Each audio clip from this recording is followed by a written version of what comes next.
नारायणं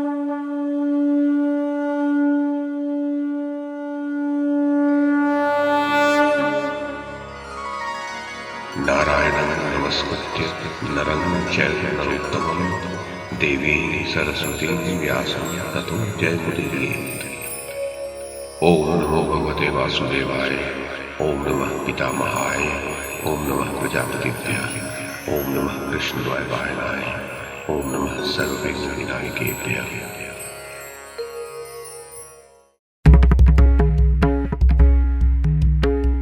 नमस्कार। महाभारत कथा श्रृंखला में आपका स्वागत है।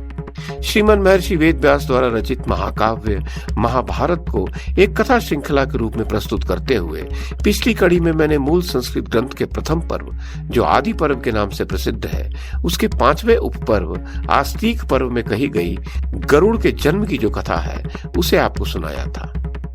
अब इस कड़ी में इसी आस्तिक पर्व में गरुड़, निषाद, गज कच्छप और वाल्खिल्य ऋषियों की जो कथा कही गई है उसे मैं कमल किशोर आपको सुनाता हूं।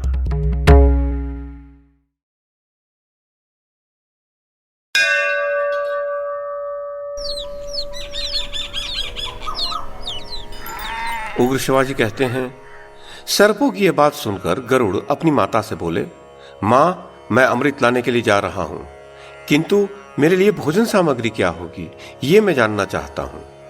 विनिता ने कहा, समुद्र के बीच में एक टापू है जिसके एकांत प्रदेश में निषादों का निवास है। वहां सहस्त्रों निषाद रहते हैं, उन्हीं को मारकर खा लेना और अमृत ले आना। किंतु तुम्हें किसी भी प्रकार ब्राह्मण को मारने का विचार नहीं करना चाहिए, क्योंकि ब्राह्मण समस्त प्राणियों के लिए अवध्य है। वह अग्नि के समान दाहक होता है। कुपित हुआ ब्राह्मण अग्नि, सूर्य, विष एवं शस्त्र के समान भयंकर होता है। ब्राह्मण को समस्त प्राणियों का गुरु कहा गया है। इन्हीं रूपों में सत्पुरुषों के लिए ब्राह्मण आदरणीय माना गया है। तात, तुम्हें क्रोध आ जाए तब भी ब्राह्मण की हत्या से सर्वथा दूर रहना। ब्राह्मणों के साथ किसी प्रकार द्रोह नहीं करना। अनग, कठोर व्रत का पालन करने वाला ब्राह्मण क्रोध में आने पर अपराधी को जिस प्रकार जलाकर भस्म कर देता है, उस प्रकार अग्नि और सूर्य भी नहीं जला सकते। इस प्रकार विविध चिन्हों के द्वारा तुम्हें ब्राह्मणों को पहचान लेना चाहिए। ब्राह्मण समस्त प्राणियों का अग्रज, सब वर्णों में श्रेष्ठ, पिता और गुरु है। गरुड़ ने पूछा, मां, ब्राह्मण का रूप कैसा होता है, उसका शील स्वभाव कैसा होता है, तथा उसमें कौन कौन सा पराक्रम होता है? वो देखने में अग्नि जैसा जान पड़ता है अथवा सौम्य दिखाई देता है? मां, जिस प्रकार शुभ लक्षणों द्वारा मैं ब्राह्मण को पहचान सकूं वो सब उपाय मुझे बताओ। विनिता बोली, जो तुम्हारे कंठ में पड़ने पर अंगार की तरह जलाने लगे और मानो बंसी का कांटा निगल लिया गया हो, इस प्रकार कष्ट देने लगे, उसे वर्णों में श्रेष्ठ ब्राह्मण समझना। क्रोध में भरे होने पर भी तुम्हें ब्रह्म हत्या नहीं करनी चाहिए।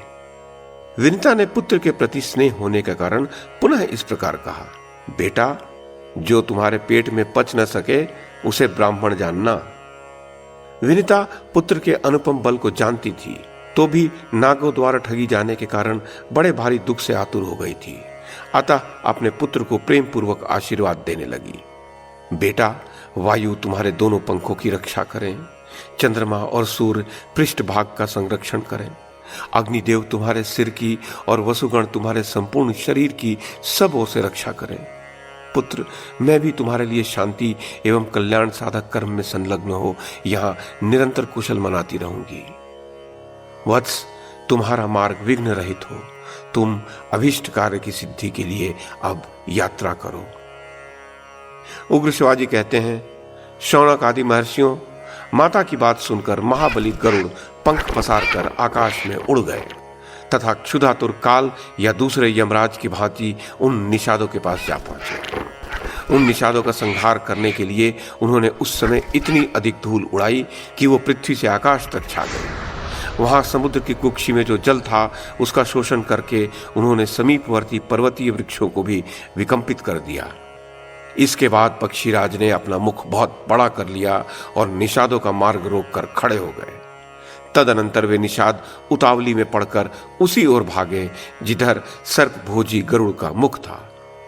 जैसे आंधी से कंपित वृक्ष वाले वन में पवन और धूल से विमोहित एवं पीड़ित सहस्त्रों पक्षी उन्मुक्त आकाश में उड़ने लगते हैं, उसी प्रकार हवा और धूल की वर्षा से बेसुध हुए सहस्त्रों निषाद गरुड़ के खुले हुए अत्यंत विशाल मुख में समा गए।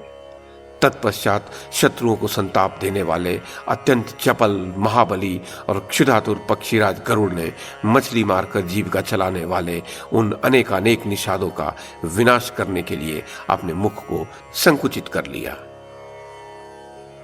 उग्र शिवाजी कहते हैं, निषादों के साथ एक ब्राह्मण भी भार्या सहित गरुड़ के कंठ में चला गया। वह दहकते हुए अंगार की भांति जलन पैदा करने लगा। तब आकाशचारी गरुड़ ने उस ब्राह्मण से कहा, द्विश्रेष्ठ, तुम मेरे खुले हुए मुख से जल्दी निकल जाओ। ब्राह्मण पाप परायण ही क्यों ना हो, मेरे लिए सदा अवध्य है। ऐसी बात कहने वाले गरुड़ से वह ब्राह्मण बोला, ये निषाद जाति की कन्या मेरी भार्या है, अतः मेरे साथ ये भी निकले, तभी मैं निकलूंगा। गरुड़ ने कहा, ब्राह्मण, तुम इस निषादी को भी लेकर जल्दी निकल जाओ। तुम अभी तक मेरी जठराग्नि के तेज से पचे नहीं हो, अतः शीघ्र अपने जीवन की रक्षा करो। उनके ऐसा कहने पर वह ब्राह्मण निषादी सहित गरुड़ के मुख से निकल आया और उन्हें आशीर्वाद देकर अभिष्ट देश को चला गया। भार्या सहित उस ब्राह्मण के निकल जाने पर पक्षीराज गरुड़ पंख फैलाकर मन के समान तीव्र वेग से आकाश में उड़े और कश्यप जी के पास पहुंचे। कश्यप जी ने पूछा, वत्स, तुम और तुम्हारी माता सकुशल तो हो? आवश्यकता अनुसार भोजन तो मिल जाता है ना? गरुड़ जी ने कहा, मेरी माता सकुशल है, मैं भी सानंद हूं। हाँ, यथेच्छ भोजन न मिलने से कुछ दुख रहता है। मैं अपनी माता को दासीपन से छुड़ाने के लिए सर्पों के कहने पर अमृत लाने के लिए जा रहा हूं। माता ने मुझे निषादों का भोजन करने के लिए कहा था, परंतु उससे मेरा पेट नहीं भरा। अब आप कोई ऐसी खाने की वस्तु बताइए जिसे खाकर मैं अमृत ला सकूं। कश्यप जी ने कहा, वत्स, यहां से थोड़ी दूर पर एक विश्वविख्यात सरोवर है। उसमें एक हाथी और एक कछुआ रहते हैं। वे दोनों पूर्व जन्म के भाई परंतु एक दूसरे के शत्रु हैं।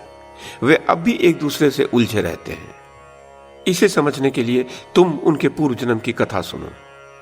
प्राचीन काल में विभावसु नामक एक बड़े क्रोधी ऋषि थे। उनका छोटा भाई बड़ा तपस्वी था, नाम था सुप्रतीक। सुप्रतीक अपने धन को बड़े भाई के साथ नहीं रखना चाहता था। वह नित्य बंटवारे के लिए कहा करता। विभावसु ने अपने छोटे भाई से कहा, सुप्रतीक, धन के मोह के कारण ही लोग उसका बंटवारा चाहते हैं और बंटवारा होने पर एक दूसरे के विरोधी हो जाते हैं। तब शत्रु भी उनके अलग अलग मित्र बन जाते हैं और भाई भाई में भेद डाल देते हैं।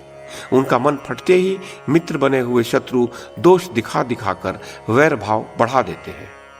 अलग अलग होने से तत्काल उनका अधः पतन हो जाता है, क्योंकि फिर वे एक दूसरे की मर्यादा और सौहार्द का ध्यान नहीं रखते। इसी से सत्पुरुष भाइयों के अलगाव की बात को अच्छी नहीं मानते। जो लोग गुरु और शास्त्र के उपदेश पर ध्यान न देकर परस्पर एक दूसरे को संदेह की दृष्टि से देखते हैं, उनको वश में रखना कठिन है। तू भेदभाव के कारण ही धन अलग करना चाहता है, अतः जा, तुझे हाथी की योनि प्राप्त होगी।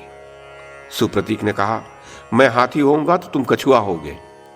गरुड़, इस प्रकार दोनों भाई धन के लालच से एक दूसरे को श्राप देकर हाथी और कछुआ हो गए हैं। यह पारस्परिक द्वेष का परिणाम है। वे दोनों विशालकाय जंतु अब भी आपस में लड़ते रहते हैं। हाथी 6 योजन ऊंचा और 12 योजन लंबा है। कछुआ 3 योजन ऊंचा और 10 योजन गोल है। वे मतवाले एक दूसरे का प्राण लेने के लिए उतावले हो रहे हैं। तुम जाकर उन दोनों भयंकर जंतुओं को खा जाओ और अमृत ले आओ। कश्यप जी की आज्ञा प्राप्त करके गरुड़ जी उस सरोवर पर गए। उन्होंने एक नख से हाथी को और दूसरे से कछुए को पकड़ लिया तथा आकाश में बहुत ऊंचे उड़कर अलंब तीर्थ में जा पहुंचे। वहां सुवर्णगिरी पर बहुत से देव वृक्ष लहलहा रहे थे। वे गरुड़ को देखते ही भय से कांपने लगे कि कहीं इनके धक्के से हम टूट न जाएं। उनको भयभीत देखकर गरुड़ जी दूसरी ओर निकल गए। उधर एक बड़ा सा वट वृक्ष था।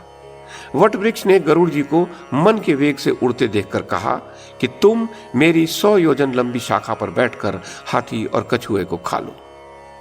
किंतु ज्यों ही गरुड़ जी उसकी शाखा पर बैठे, त्यों ही वह चढ़चढ़ाकर टूट गई और गिरने लगी। गरुड़ जी ने गिरते गिरते उस शाखा को पकड़ लिया और बड़े आश्चर्य से देखा कि उसमें नीचे की ओर सिर करके वालखिल्य नामक ऋषिगण लटक रहे हैं। गरुड़ जी ने सोचा कि यदि शाखा गिर गई तो ये तपस्वी ब्रह्मर्षि मर जाएंगे। अब उन्होंने झपट कर अपनी चोंच से वृक्ष की शाखा पकड़ ली और हाथी तथा कछुए को पंजों में दबाए आकाश में उड़ने लगे। कहीं भी बैठने का स्थान न पाकर वे आकाश में उड़ते ही रहे। उस समय उनके पंखों की हवा से पहाड़ भी कांप उठते थे। वालखिल्य ऋषियों के ऊपर दया भाव होने के कारण वे कहीं बैठ न सके और उड़ते उड़ते गंधमादन पर्वत पर गए। कश्यप जी ने उन्हें उस अवस्था में देखकर कहा, वत्स, कहीं सहसा साहस का काम न कर बैठना। सूर्य की किरण पीकर तपस्या करने वाले वालखिल्य ऋषि क्रुद्ध होकर कहीं तुम्हें भस्म न कर दें।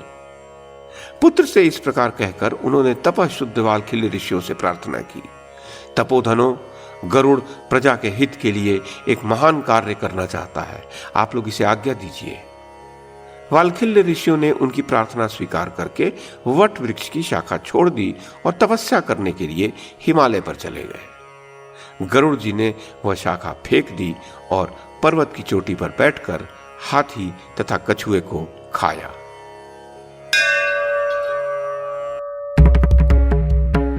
तो ये थी आदि पर्व के 5वें उपपर्व अर्थात आस्तिक पर्व में कही गई गरुड़, निषाद, गज कच्छप और वालखिल्य ऋषियों की कथा।